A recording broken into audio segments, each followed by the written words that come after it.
So I'm very excited to talk about a little bit more of the science behind the radiation and the sun protection. I think actually Bassett will wait. Oh, sorry. I think we're so excited for you to try the feel of the sunscreens, but we'll wait just a moment, then we'll start. So what are we talking about when we're talking about radiation? If you look at the amount of radiation that comes to us from the sun, there is a lot of radiation from the very short energy waves that cause a lot of damage, that most of them don't make it into the atmosphere, all the way to the radio waves and the TV rays that we are exposed to when it comes to our cellular phone and everything. But what is it that's impacting the skin the most? It's this section of rays right here. So it's a very small segment of radiation that is exposed to our skin. And if we look at that as a breakdown, we're looking at mostly ultraviolet B, ultraviolet A, the high energy visible light, and as we get into the longer wavelengths, the infrared region right here. So this helps to break it down a little bit more. We used to think that ultraviolet B and ultraviolet A were the most important because they cause skin cancer. And then we realized ultraviolet A has a lot of impact on wrinkles, on discoloration, on a lot of things that our patients don't like. What we didn't realize all these years is that we were missing the protection in the visible light spectrum and the near infrared spectrum. And we'll talk a little bit about that. What is it that we can see? When you look at the breakdown of the light, this is a nice diagram here. Our eyes can only see the visible light, which is about 50% of the light around us. We don't see the ultraviolet and we cannot see the infrared. So we can usually see these, but these are still hitting our skin and we just don't know that we're getting exposed to them. Now, ultraviolet C does not usually enter the atmosphere. The ozone layer around the Earth helps to protect most of the energy from ultraviolet C from penetrating. We do know that when the ozone layer was having holes in the ozone layer and there was depletion over certain high atmospheres, like in certain mountains, you could actually measure a lot more ultraviolet C that was coming through. But for the most part, we're protected. But as you look at the penetration into the skin, as the wavelength of light gets longer, the penetration into the skin goes deeper. We know that from our lasers. When we're using a laser with a short wavelength, it does not penetrate the skin very much.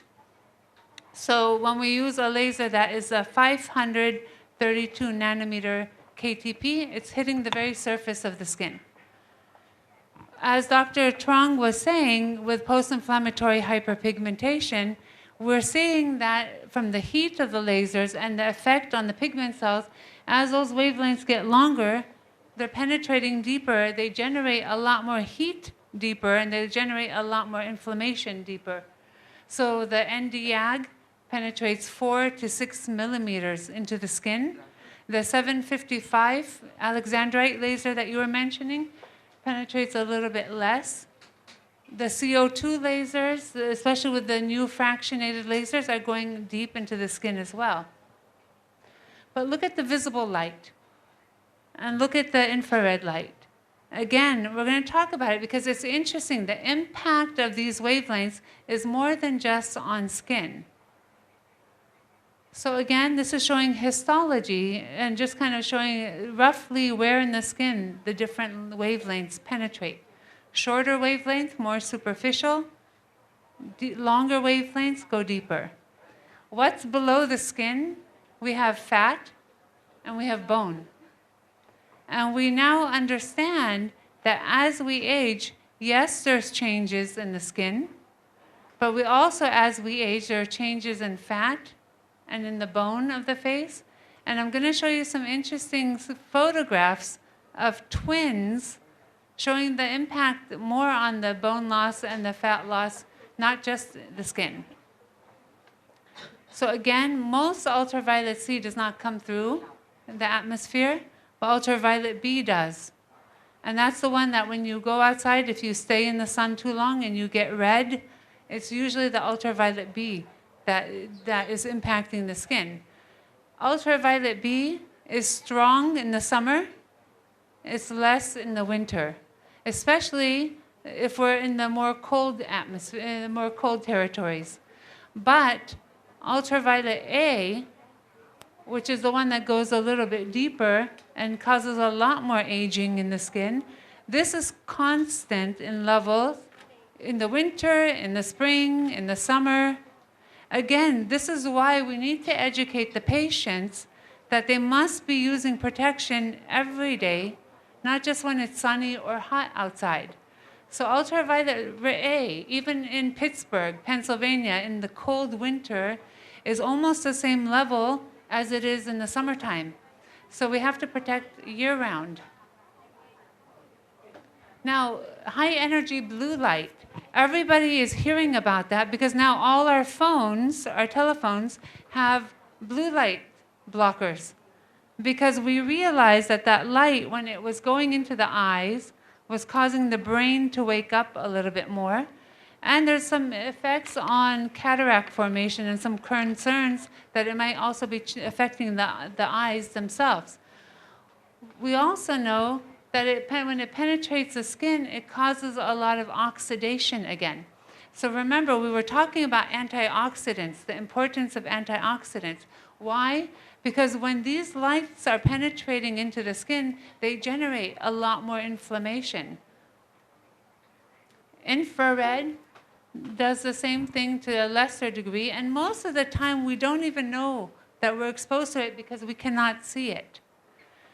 The interesting thing about infrared also is it turns on the enzyme that we don't want to activate. We don't want to activate MMP. That's the enzyme that breaks down collagen. So we don't want to turn that on. People who are doing lasers at home every day, they're impacting their skin because most of the lasers are in the short infrared range to the longer infrared range. So I tell patients, if they need to have a laser treatment, they should be doing it with the doctor in the doctor's office and not doing it at home unprotected and exposing their skin to a lot of things. This is showing these lights and what they do on the skin. So those of us who have sensitive skin disorders, people who have lupus, people who have certain DNA damage that gets activated with the light, we realize just working under the lights in some patients can really cause a lot of reddening of the skin. And you can see it even after in short exposure and after a time with longer exposure as well. So it's interesting that for some patients, they're more sensitive to these lights, but nobody was testing the computers, the telephones, all of that. So when we talk about protection, and we talk about trying to protect the skin, we have to talk about what agents are out there. We can do physical sunscreens. Those are what we call mineral sunscreens, titanium dioxide, zinc oxide. We can talk about chemical sunscreens. We could talk about antioxidants, and then to some lesser extent, the iron oxide. So let's take a look. The mineral sunscreens, like I said, are the zinc and titanium dioxide. The chemical sunscreens, we have a whole range of chemical sunscreens. And how do they work on the skin? Well, let's look at this slide here. If you look at the protection against UVB or UVA, most agents can't cover both. So most things either protect very well against UVB, Most things don't protect as much against UVA. And vice versa. Things that are very, very good sometimes for UVA don't do UVB as well. Why is that important? For the longest time, if you look back, and a lot of you are very young in the audience, if you look back at sunscreens that were used back in the 1970s or the early 1980s, they only were really protecting against UVB. Everybody thought if you protected the skin from a sunburn, then you never got skin cancer. And then we realized that you were still getting a lot of skin cancers despite that, and it probably was because they were missing the UVA. But avobenzone is a great UVA filter. Not so good for UVB. Zinc oxide is one of the best filters across all of them. And it continues because it actually reaches up into the near infrared range as well.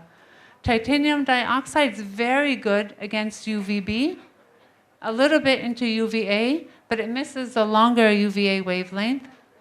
Oxybenzone is a little bit in the, more in the UVB, a little bit into the UVA. So these are the most common things. What's the best? Wearing a t-shirt.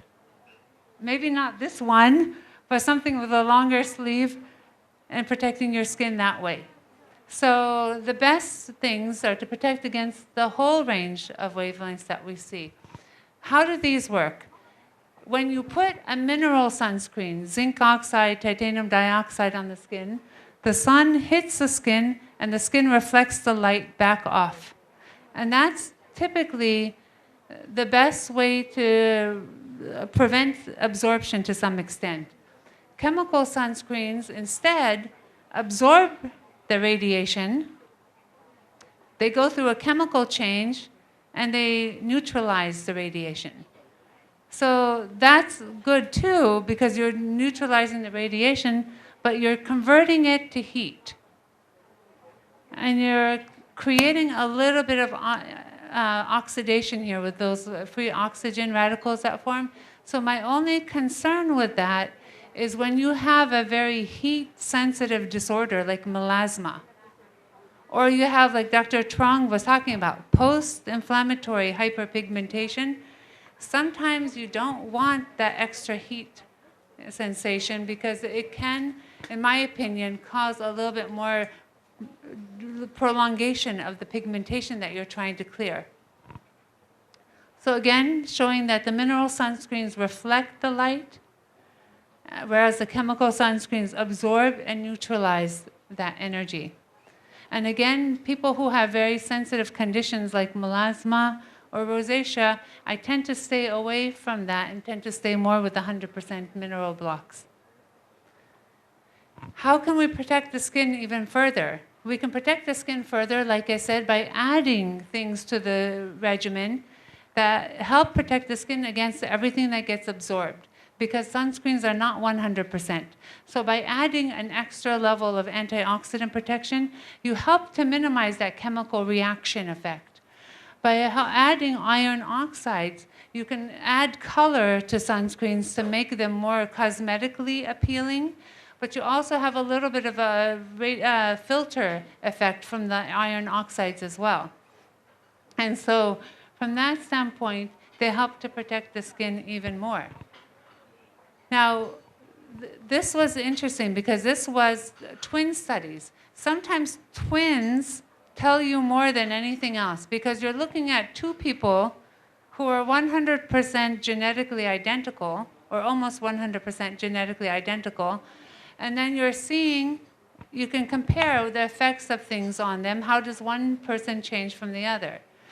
So these were Japanese twins, 67 pairs. Most of them were female, only a small number were males. And when they looked at these patients, they did scanning on the skin to look at texture. They did scans to look at wrinkles. And they found that the patients, the twin, that wore more sunscreen or wore makeup a lot more, because remember, makeup has a lot of iron oxides in there. So the patients that wore sunscreen or iron oxides, or the ones that didn't smoke, tended to age a lot better than the ones who did not wear as much makeup or did not wear sunscreen or who smoked. But let's look, so if we look at what they were seeing here in the twins, that the pores were better on the patient that wore protection, the redness was better, wrinkles were better, discoloration, brown spots were better, and the texture of the skin was better. But it only started to get different between the two twins as they aged. Because remember, when they were younger, they didn't have as much environmental damage. So when they were younger, they were more similar. As they got older, the changes became much, much more pronounced. This was a different study by Gayuran, looking at a different set of twins. These were Caucasian twins. And it's very interesting because he looked at weight, he looked at smoking, he looked at sun exposure, among a lot of other things. He looked at diabetes and heart disease and depression. He looked at a number of things. But the most important things that stood out was that if you are heavy, you have a higher weight, when you're older, you look younger. When you're young, you look older compared to the other twins. If you smoked, obviously you looked older, no matter how old you were. If you went in the sun a lot, you looked older, no matter what. But how different did these patients look? Very different. These are twins. You can tell which twin was in the sun a lot more. They don't look like identical twins anymore. So this is the effect of the environmental damage on the skin. And we know, again, that the patients who are in the sun a lot more, they start to get that hollowness under the eyes. It's more about the bone resorption around the eyes. We also know that they get a lot more wrinkles and a lot more brown spots and discoloration. This one not only went in the sun, but she also smoked a lot. Look what's happening in these patients. They get a lot more fat atrophy in the face. They get a lot more bone remodeling. They get a lot more formation of what we call festoons around the eyes, which are those fluid collections around the eyes. And very deep wrinkles. Compared to the other one, she went in the sun. She didn't stay out of the sun, but she didn't smoke as much. So it shows you the effect of smoking, the effect of the oxidation that happens, the effect of the environment on our skin. This is just looking at weight. And again, I tend to disagree with the author on this one. I think this one looks younger than that one. His conclusion was that patients, when they're younger and they're heavy, they look older. I think the other one looks younger. But looking at the weight makes a difference as well. And we know as patients get older, if we can protect their volume, they tend to age better. So when I tell my patients, what can they do to make themselves age better? I tell them I cannot regrow bone. Once the bone is lost, it's lost. I cannot regrow fat unless I take it from one place and put it in the other, which I do. But I tell them the best thing they can do is to use a really effective sunscreen every single day that's protecting them against everything from UVB all the way up to the infrared light. And I tell them not to smoke because I can't go home with them and watch them. But when they don't smoke, they're going to protect their bone and they're going to protect their fat pockets and their skin much better. So basically, every patient I see, I tell them they need to be on a sunscreen agent. I tell them not to forget their ears, the neck, the chest, and the back of the hands. Especially when you're driving, your hands are right there in front of the windows. So we want to protect against all of that. And patients who have procedures, this is so important. When they have a microdermabrasion or a microneedling, or mesotherapy, or a chemical peel, or any laser, their barrier function on their skin is not 100% intact. So anything that they put on can cause more irritation. And from that standpoint, they have to be able to put a sunscreen on that's not going to irritate or clog their pores. And that way they're going to get through that healing process a lot better. So just to give you an example of what's in the repertoire with the Obagi lines, these are all mineral based, so these are all zinc and titanium, 100%. And they can range depending on the SPF. You'll see the amount of zinc oxide or titanium dioxide differ from one to the other. These are combination physical and chemical sunscreens. And they have both the UVA and the UVB protection. And then these are 100% chemical-based sunscreens. Oh, sorry. And these are helping to protect the skin, but they're using mostly the chemical screens to help protect the skin. The one on the left has a little bit of the zinc oxide in it. But I want to thank you so much for your attention.